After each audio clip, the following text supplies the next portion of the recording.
Lemon infusion detox water. Calorie burning lemon ಇನ್ಫ್ಯೂಷನ್ಗೆ ಬೇಕಾಗಿರುವಂತ ಸಾಮಗ್ರಿಗಳು: ಲೆಮನ್ ಅರ್ಧ, ಜೇನುತುಪ್ಪ 1 ಸ್ಪೂನ್, ಚಿಯಾ ಸೀಡ್ಸ್ 1 ಸ್ಪೂನ್, 1 ಚಿಟಿಕೆ ಚಕ್ಕೆ ಪುಡಿ. ಇದಂತೂ ತುಂಬಾನೇ ಮುಖ್ಯವಾದದ್ದು.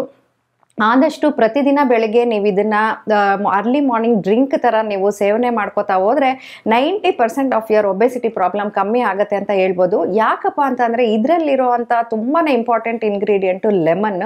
ಅದು ನಮ್ಮ ದೇಹದಲ್ಲಿರುವಂತ ಮೆಟಬಾಲಿಸಮ್ನ ಇಂಪ್ರೂವ್ ಮಾಡುತ್ತೆ, ಮತ್ತೆ ಆಂಟಿ ಆಕ್ಸಿಡೆಂಟ್, ಆಂಟಿ ಇನ್ಫ್ಲಮೇಟರಿ, ಮತ್ತೆ ಇದು ಫ್ರೀ ರಾಡಿಕಲ್ಸ್ನ ಕೂಡ ಕಡಿಮೆ ಮಾಡೋದ್ರಿಂದ, ಮತ್ತೆ ವಿಟಮಿನ್ ಸಿ ನಮ್ಮ ದೇಹದಲ್ಲಿ ಇನ್ಫ್ಯೂಸ್ ಆಗೋದ್ರಿಂದ ನಮ್ಮ ದೇಹದಲ್ಲಿರುವಂತ ಸಬ್ಕ್ಯೂಟೇನಿಯಸ್ ಫ್ಯಾಟ್ ಮೊಬಿಲೈಸ್ ಆಗೋದಕ್ಕೆ ತುಂಬಾನೇ ಸಹಾಯಕಾರಿಯಾಗುತ್ತೆ. ಅಷ್ಟೇ ಅಲ್ದಿರ ಇದಕ್ಕೆ ನಾವು ಹಾಕ್ತಾ ಇರುವಂತ ಸೆಕೆಂಡ್ ಇಂಗ್ರೀಡಿಯೆಂಟ್ ಹನಿಯಿಂದ ಏನಪ್ಪ ಆಗತ್ತೆ ಅಂತಂದ್ರೆ ನಮ್ಮ ಬ್ರೈನ್ ಆಕ್ಟಿವಿಟಿ ಇಂಪ್ರೂವ್ ಆಗತ್ತೆ. ಅಷ್ಟೇ ಅಲ್ದಿರ ನಮ್ಮ ಬ್ರೈನ್ ನಲ್ಲಿ ಇರೋ ಅಂತ ಈ ದೇಹದ ಒಬೆಸಿಟಿ ಕಡಿಮೆ ಮಾಡುವಂತ ಹಾರ್ಮೋನ್ ಸೆಕ್ರಿಷನ್ಗೆ ಕೂಡ ಹನಿ ತುಂಬಾನೇ ಪ್ರಯೋಜನಕಾರಿ ಆಗುತ್ತೆ. ಅಷ್ಟೇ ಅಲ್ದಿರ ಇನ್ನೊಂದು ತುಂಬಾನೇ ಇಂಪಾರ್ಟೆಂಟ್ ಆಗಿರುವಂತ ಇಂಗ್ರೀಡಿಯೆಂಟ್ ಏನಪ್ಪಾ ಅಂತಂದ್ರೆ ಸಿನಮನ್ ಅಥವಾ ಚಕ್ಕೆ ಪುಡಿ. ಚಕ್ಕೆ ಪುಡಿ ನಮ್ಮ ದೇಹದ ಮೆಟಬಾಲಿಸಮ್ನ ತುಂಬಾನೇ ಇನ್ಕ್ರೀಸ್ ಮಾಡುತ್ತೆ. ಅದರಿಂದ ನಮ್ಮ ದೇಹದಲ್ಲಿ ಆಗ್ತಾ ಇರುವಂತ ಫ್ಯಾಟ್ ಮೆಟಬಾಲಿಸಮ್ ಜಾಸ್ತಿ ಆಗಿ ದೇಹದಲ್ಲಿರುವಂತ ಸಬ್ಕ್ಯೂಟಿನಿಯಸ್ ಫ್ಯಾಟ್ ಕರಗ್ತಾ ಹೋಗುತ್ತೆ.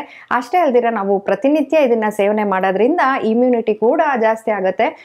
ಮತ್ತೆ ಈ ಒಬೆಸಿಟಿಯಿಂದ ಬರುವಂತಹ ರೋಗಗಳು ಅದನ್ನ ನಿರೋಧಿಸ್ತಾ ಹೋಗ್ಬೋದು. ಅದು ಯಾವ ತರಪ್ಪ ಅಂದ್ರೆ BP ಕಾಯಿಲೆ ಇರ್ಬೋದು, ಸಕ್ಕರೆ ಕಾಯಿಲೆ ಇರ್ಬೋದು, PCOD ಮಹಿಳೆಯರಲ್ಲಿ ಬರುವಂತ PCOD ಪ್ರಾಬ್ಲಮ್ ಇರ್ಬೋದು. ಈ ತರ ಹಲವಾರು ಕಾಯಿಲೆಗಳನ್ನ ನಾವು ತಪ್ಪಿಸ್ಕೋತಾ ಹೋಗ್ಬೋದು.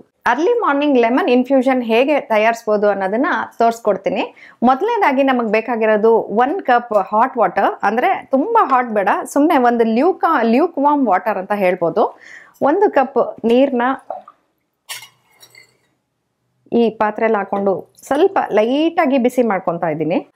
ಜನರಲ್ ಆಗಿ ಅಷ್ಟೇ ಅಲ್ದಿರ ನಾವು ಬೇಗ ಸ್ಲಿಮ್ಮಿಂಗ್ ಆಗಬೇಕು ಅಂತ ಇರೋವಂಥವ್ರು, ದೇಹದ ತೂಕನ ಕಡಿಮೆ ಆದಷ್ಟು ಬೇಗ ಮಾಡಬೇಕು ಅಂತ ಇರೋರು ಪ್ರತಿನಿತ್ಯ ನಾವು ನೀರು ಸೇವನೆ ಮಾಡ್ಬೇಕಾದ್ರೆ ಸ್ವಲ್ಪ ಬೆಚ್ಚಗಿರೋ ನೀರು ಕುಡಿಯೋದ್ರಿಂದ ನಮಗೆ ಇದು ಆಗುವಂಥ ಬೆನಿಫಿಟ್ಸು ಡಬಲ್ ಆಗ್ತಾ ಹೋಗುತ್ತೆ. ಈಗ ಸ್ವಲ್ಪ ನೀರು ಬಿಸಿಯಾಗಿದೆ, ಇದನ್ನ ಲ್ಯೂಕ್ ವಾರ್ಮ್ ವಾಟರ್ ಅಂತ ಹೇಳ್ತಾರೆ. ಅಂದ್ರೆ ಇದನ್ನ ಉಗುರು ಬೆಚ್ಚಗಿನ ನೀರು ಅಂತ ಹೇಳ್ಬೋದು. ಈ ಉಗುರು ಬೆಚ್ಚಗಾಗಿರುವಂಥ ನೀರನ್ನ 1 ಕಪ್ಗೆ ನಾನು ಟ್ರಾನ್ಸ್ಫರ್ ಮಾಡ್ಕೊತಾ ಇದ್ದೀನಿ. ಇದಕ್ಕೆ ಬೇಕಾಗಿರುವಂಥ ಫಸ್ಟ್ ಇಂಗ್ರೀಡಿಯೆಂಟ್ 1/2 ಲೆಮನ್. ಇಲ್ಲಿ ನಾನು ಒಂದು ಅರ್ಧ ಲೆಮನ್ನ ಸ್ಕ್ವೀಸ್ ಮಾಡ್ಕೊತಾ ಇದ್ದೀನಿ. ಇದಕ್ಕೆ ಬೇಕಾಗಿರುವಂಥ ನೆಕ್ಸ್ಟ್ ಇಂಗ್ರೀಡಿಯೆಂಟ್ ಹನಿ. 1 ಸ್ಪೂನ್ ಹನಿನ ಇದಕ್ಕೆ ಆ್ಯಡ್ ಮಾಡ್ಕೋಬೇಕಾಗತ್ತೆ. ಅರ್ಲಿ ಮಾರ್ನಿಂಗ್ ನಾವು ಎದ್ದಿದ ತಕ್ಷಣ ಸ್ವಲ್ಪ ನಮಗೆ ವೀಕ್ ಆಗಿ ಡಲ್ ಆಗಿ ಅನ್ಸುತ್ತೆ. ಯಾಕಂದರೆ ಅವಾಗ ತಾನೇ ಮಲ್ಕೊಂಡು ಎದ್ದಿರ್ತೀವಿ, ನಮಗೆ ಎನರ್ಜಿನೇ ಇಲ್ಲ ಅನ್ನೋ ಥರ ಸುಸ್ತಾಗೋ ಥರ ಎಲ್ಲ ಆಗ್ತಾ ಇರುತ್ತೆ. ಅವಾಗ 1 ಸ್ಪೂನ್ ಹನಿ ಹಾಕೊಂಡಾಗ ಇದರಲ್ಲಿರುವಂಥ ಫ್ರಕ್ಟೋಸ್ ನಮಗೆ ಇಮಿಡಿಯೇಟ್ ಎನರ್ಜಿ ಕೊಡುತ್ತೆ. ಇದಕ್ಕೆ ಬಂದು ನೆಕ್ಸ್ಟ್ ಇಂಗ್ರೀಡಿಯೆಂಟು ಸಿನ್ನಮನ್ನ ನಾನು ಆ್ಯಡ್ ಮಾಡ್ತಾ ಇದ್ದೀನಿ. ಇದು ಆಪ್ಷನಲ್, ಬಟ್ ಸ್ಟಿಲ್ ಇದನ್ನು ಆ್ಯಡ್ ಮಾಡೋದ್ರಿಂದ ನಮ್ಮ ದೇಹದ ಮೆಟಬಾಲಿಸಮ್ ಜಾಸ್ತಿ ಆಗ್ತಾ ಹೋಗಿ ಫ್ಯಾಟ್ನ ಕರಗಿಸೋದಕ್ಕೆ ತುಂಬಾ ಉಪಯೋಗಕಾರಿಯಾಗುತ್ತೆ. ಇದು ಜಸ್ಟ್ 1 ಚಿಟಿಕೆ ಹಾಕೊಂಡ್ರೆ ಸಾಕು.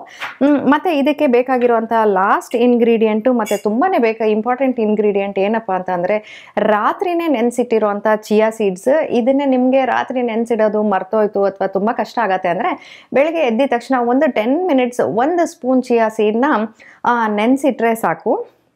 ಇದು 1 ಸ್ಪೂನ್ ಚಿಯಾ ಸೀಡ್ಸ್ ನೆನೆಸಿರೋದನ್ನ ನಾನು ಈ ಮಿಕ್ಸ್ಗೆ ಆ್ಯಡ್ ಮಾಡ್ಕೋತಾ ಇದ್ದೀನಿ. ಈಗ ನೋಡಿ, ಚೆನ್ನಾಗಿ ಇದನ್ನ ಮಿಕ್ಸ್ ಮಾಡೋದ್ರಿಂದ ಚಿಯಾ ಸೀಡ್ಸು ಸ್ಪ್ರೆಡ್ ಆಗತ್ತೆ ನೀರಲ್ಲಿ. Early morning calorie burning lemon infusion juice ready ಇದೆ. ಇದನ್ನ ಯಾವಾಗ ಸೇವನೆ ಮಾಡಬೇಕಪ್ಪ ಅಂದ್ರೆ ಬೆಳಗ್ಗೆ ಎದ್ದಿದ ತಕ್ಷಣ ಖಾಲಿ ಹೊಟ್ಟೆನಲ್ಲಿ ಸೇವನೆ ಮಾಡಬೇಕಾಗತ್ತೆ. ಇದರಿಂದ ಆಗೋ ಬೆನಿಫಿಟ್ಸ್ ಏನಪ್ಪಾ ಅಂತ ಅಂದ್ರೆ ನಮ್ಮ ದೇಹದ ಮೆಟಬಾಲಿಸಮ್ ಚುರುಕಾಗ್ತಾ ಹೋಗುತ್ತೆ. ಅಷ್ಟೇ ಅಲ್ದಿರ ಇದರಲ್ಲಿರುವಂಥ ಹನಿ ನಮ್ಮನ್ನು ಒಬೆಸಿಟಿ ಪ್ರಾಬ್ಲಮ್ ಕಮ್ಮಿ ಆಗುವಂಥ ಹಾರ್ಮೋನ್ಸ್ನ ಸ್ಟಿಮ್ಯುಲೇಟ್ ಮಾಡುತ್ತೆ. ಇಡೀ ದಿನ ನಾವು ಎನರ್ಜೆಟಿಕ್ ಆಗಿ ತುಂಬಾನೇ ಆಕ್ಟಿವ್ ಆಗಿ ಇರ್ಬೋದು. ಅಷ್ಟೇ ಅಲ್ಲ, ಈ ಲೆಮನ್ ಜ್ಯೂಸ್ನ ಪ್ರತಿನಿತ್ಯ ಸೇವನೆ ಮಾಡ್ಕೊಂಡು ಹೋಗೋದ್ರಿಂದ ದೇಹದ ಮೆಟಬಾಲಿಸಮ್ ಜಾಸ್ತಿ ಆಗಿ ಅದರಿಂದ ನಮಗೆ ಬರುವಂಥ ಒಬೆಸಿಟಿ ಪ್ರಾಬ್ಲಮ್ ಕೂಡ ಕಡಿಮೆ ಆಗ್ತಾ ಹೋಗುತ್ತೆ.